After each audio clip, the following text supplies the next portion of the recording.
여름의 태양은 정문 앞을 뜨겁게 달구고 있었다.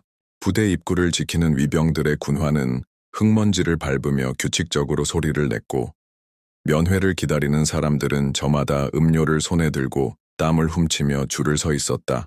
그 틈에서 한 여자가 조용히 줄에 섰다. 평범한 셔츠와 바지 차림, 깔끔하지만 화려하지 않은 외모였지만 어디서든 시선을 끌 만큼 단정하고 당당한 분위기를 풍기고 있었다. 그녀는 작은 가방을 손에 꼭 쥔 채 차례를 기다리며 정문 너머로 눈길을 보냈다. 그녀의 마음속에는 단 하나, 사촌 동생을 만나고 싶다는 바람뿐이었다. 입대 후 힘들어한다는 소식을 듣고 가족 중 누군가는 직접 얼굴을 보여주고 용기를 주어야겠다고 생각했기 때문이다. 그녀는 가방 속에 준비해온 과일과 편지를 떠올리며 미소를 지었다. 하지만 그 따스한 마음은 오래가지 않았다. 검문을 서던 젊은 병사가 그녀를 바라보며 눈살을 찌푸렸다. 위아래로 훑어보는 시선은 예의 없었고 곧 무례한 말이 튀어나왔다. 신분증 맞긴 한 겁니까? 이런 복장으로 오면 안 되거든요. 그의 말은 단순한 의심이 아니었다. 주위에서 줄을 서 있던 몇몇 사람들이 수군거리며 그녀를 힐끗거렸다. 저 여자 뭐야, 콜걸 아냐? 군인 면회라면서 저런 옷차림이 말이 돼? 작은 소문이 삽시간에 퍼졌다. 여자는 그 순간 심장이 내려앉는 듯한 굴욕을 느꼈다. 하지만 얼굴은 굳건히 유지했다. 눈빛은 흔들리지 않았고 손가락은 가방끈을 더 세게 움켜쥐었다. 그녀는 속으로 단호히 다짐했다. 이건 단순한 오해로 끝나지 않겠지. 하지만 지금은 참고 지켜봐야 해. 정문의 공기는 점점 무겁게 내려앉았다. 면회 신청 사유 다시 말해보세요. 위병의 목소리는 점점 거칠어졌다. 그는 일부러 주변 사람들이 다 들을 수 있을 만큼 크게 떠들었다. 사람들의 시선이 몰리자 그 눈빛 속에는 알 수 없는 우월감과 장난스러움이 섞여 있었다. 여자는 차분히 입술을 열었다. 저는 제 사촌 동생을 면회하러 왔습니다. 이게 제 신분증입니다. 그녀는 군용 신분증 지갑을 꺼내 조심스럽게 내밀었다. 하지만 병사는 그것을 흘낏 보더니 콧방귀를 뀌었다. 농담합니까? 이런 신분증은 장군급 이상에게나 나오는 건데 설마 본인이 3스타 중장이라고 우기려는 거예요? 주위에 있던 사람들 사이에서 웃음소리가 터졌다. 어떤 이는 대놓고 수군거렸다. 아니, 저 여자가 저게 가능해? 설마 요즘 사기꾼들 많다던데. 여자는 순간 얼굴이 붉게 달아올랐지만 목소리는 여전히 낮고 단호했다. 저는 지금까지 단 한 번도 신분을 가지고 장난친 적이 없습니다. 면회 신청은 정당한 권리이고 확인 절차는 규정대로 진행하십시오. 그러나 위병은 코웃음을 치며 신분증을 손가락으로 툭툭 건드렸다. 아줌마, 이런 거 위조하기 어렵지 않다는 거 알아요? 게다가 오늘따라 복장도 솔직히 말해서 콜걸처럼 꾸미고 온 거 아닙니까? 부대 안에 들어가려는 의도가 뻔히 보이네요. 그 말이 떨어지자 정문 앞에 공기가 싸늘하게 얼어붙었다. 사람들은 숨을 죽이며 상황을 지켜봤다. 어떤 이는 입을 가리고 비웃었고 어떤 이는 불편한 듯 고개를 돌렸다. 여자의 눈동자가 미세하게 흔들렸다. 수치심, 분노, 그리고 그 모든 것을 억누르는 강철 같은 인내가 그 안에 담겨 있었다. 내가 군 생활에서 수십 번의 전장을 넘겼어도 이런 모욕을 여기서 듣게 될 줄이야. 하지만 아직은 참아야 한다. 진실은 곧 드러난다. 그녀의 손끝이 다시금 신분증 지갑을 움켜쥐었다. 그러나 이번엔 결코 흔들림이 없었다. 정문 앞의 긴장감은 더 짙어졌다. 위병은 끝까지 그녀를 낮춰보려는 듯 비아냥거렸다. 아줌마, 솔직히 말해서 요즘 군대 면회 핑계로 별별 사람 다 오는 거 몰라요? 부대 안에 있는 젊은 애들 만나려고 꾸며온 것 같은데 여기선 그런 거 안 통합니다. 얼른 나가세요. 그 말이 떨어지자 주위에서 웅성거림이 다시 일었다. 저 여자 진짜 뻔뻔하네. 저 얼굴에 무슨 장군이야, 그냥 쇼하는 거지. 창피하지도 않나? 여자는 깊게 숨을 들이켰다. 분노가 가슴속에서 부글부글 끓어올랐지만 군인이자 지휘관으로서 수많은 모욕과 시련을 견뎌낸 그녀는 차분함을 잃지 않았다. 규정대로 확인만 하면 될 일을 왜 이렇게 모욕적으로 만드십니까? 그녀의 목소리는 낮았지만 땅을 울리는 북소리처럼 묵직하게 퍼졌다. 그러나 위병은 비웃음을 멈추지 않았다. 이봐요, 내가 지금 장난하는 것 같아요.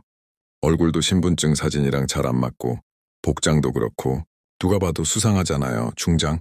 허허, 웃기고 있네. 내가 군 생활 몇 년째인데 진짜 장군을 못 알아볼 줄 알아요? 그 순간 여자의 눈빛이 매섭게 바뀌었다. 강철 같은 기운이 전신에서 흘러나오자 주위에 있던 몇몇 병사들은 본능적으로 숨을 죽였다. 내가 너보다 오래 전장에서 피를 흘리고 수십 명의 생사를 지휘했다. 그런데 지금 내 입에서 콜걸이라는 말까지 들어야 하느냐. 위병은 순간적으로 등골이 서늘해졌지만 이미 군중 앞에서 허세를 부린 탓에 물러설 수 없었다. 그게 사실이니까 그렇죠. 내가 보기엔 딱 그래 보였단 말입니다. 여자의 손이 천천히 성울라스로 향했다. 지금껏 그녀의 정체를 감춰주던 그 검은 렌즈가 벗겨지면 모두가 알게 될 것이다. 주위의 병사들과 면회객들마저도 알 수 없는 긴장감에 숨을 삼켰다. 그 순간 공기는 폭풍 전야처럼 무겁게 가라앉았다. 그녀의 손끝이 성글라스를 벗어내자 숨죽였던 공기가 터져 나오듯 웅성거림이 폭발했다. 검은 렌즈 뒤에서 드러난 눈매는 군인이라면 누구나 한 번쯤 뉴스와 잡지에서 본 얼굴이었다. 강직한 기계, 흔들림 없는 시선, 대한민국 육군 역사상 최초의 여성 3스타, 중장. 병사들 사이에서 탄식과 놀람이 동시에 터졌다. 저분이 진짜 중장님이야? 세상에 사진으로만 보던 그분인데 야 방금 우리가 뭐라고 했냐 큰일 났다. 순간 위병의 얼굴이 새하얗게 질렸다. 그는 아까까지 당당하게 비웃던 태도를 감출 새도 없이 덜덜 떨며 거수경례를 했다. 중장님 몰라 뵈었습니다. 정말 죄송합니다. 하지만 여자는 그의 사과를 받아주지 않았다. 그녀의 목소리는 강철처럼 단호했고 그 어떤 흔들림도 없었다. 군의 얼굴은 네가 지키고 있었다. 그런데 내 입에서 나온 말은 군의 명예를 짓밟는 모욕이었다. 너는 방금 한 여성이 아니라 대한민국 육군 장교 전체를 모욕한 것이다. 순간 주위가 얼어붙었다. 감히 누구도 숨소리를 크게 낼 수 없을 정도의 압도적인 기운이 그녀에게서 뿜어져 나왔다. 위병은 다급히 머리를 숙였지만 이미 늦었다는 걸 직감했다. 중장님 정말 죄송합니다. 한 번만 용서해 주십시오. 제가 무지했습니다. 다시는 이런 일이 없도록. 그녀는 차갑게 손을 들어 말을 끊었다. 네오의 잘못은 이미 눈으로 확인했고 귀로 들었다. 내 사과는 나를 향한 것이 아니다. 이 부대 전체와 대한민국 국민을 향한 것이다. 그 말에 지켜보던 병사들과 간부들까지 숨을 고르며 긴장했다. 그리고 바로 그때 부대 안쪽에서 급히 달려오는 발소리가 들려왔다. 중장님 무슨 일이십니까? 부대장과 참모들이 달려와 그 자리에 도착하는 순간 위병의 운명은 이미 결정된 것이나 다름없었다. 부대장이 거친 숨을 몰아쉬며 달려와 상황을 파악하자 곧장 주변 공기가 달라졌다. 그는 위병을 노려보며 목소리를 높였다. 이게 무슨 짓거리야? 지금 누구 앞에서 감히 그런 언행을 해?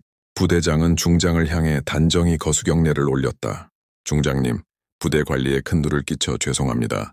모든 책임은 제가 지겠습니다. 여자는 눈을 가늘게 뜨며 부대장의 말에 고개를 끄덕였지만 목소리는 단호했다. 사과로 끝낼 문제는 아니야. 군은 국민의 아들딸을 지키고 그 가족에게 예의를 다해야 한다. 그런데 여기가 그런 기본조차 모르는 곳이라면 나는 이 부대의 전투력과 정신을 의심하지 않을 수 없다. 순간 부대장의 얼굴에서 피가 가시듯 창백해졌다. 그는 발을 구르며 참모들에게 호통쳤다. 즉시 전 부대에 공지해. 모든 면회 절차 다시 점검하고 교육 재실시한다. 그리고 저 위병은 즉시 영창에 구금 조치해. 위병은 무릎을 꿇고 절규했다. 중장님, 제발 한 번만 살려주십시오. 순간의 실수였습니다. 제발. 그러나 여자의 표정은 전혀 흔들림이 없었다. 그녀의 차가운 목소리가 천천히 그러나 날카롭게 흘러나왔다. 군은 순간의 실수로도 무너질 수 있다. 네가 지금 뼈저리게 느껴야 한다. 그게 군복을 입은 자의 책임이다. 주변 병사들은 모두 고개를 숙였다. 누구도 그녀의 앞에서 고개를 들 용기가 없었다. 그녀는 더는 위병을 보지 않고 부대장을 향해 짧게 말했다.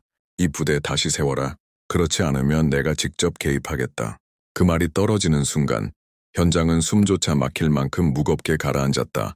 부대장은 손을 떨며 거수경례를 다시 붙이고 굳은 목소리로 대답했다. 명심하겠습니다, 중장님.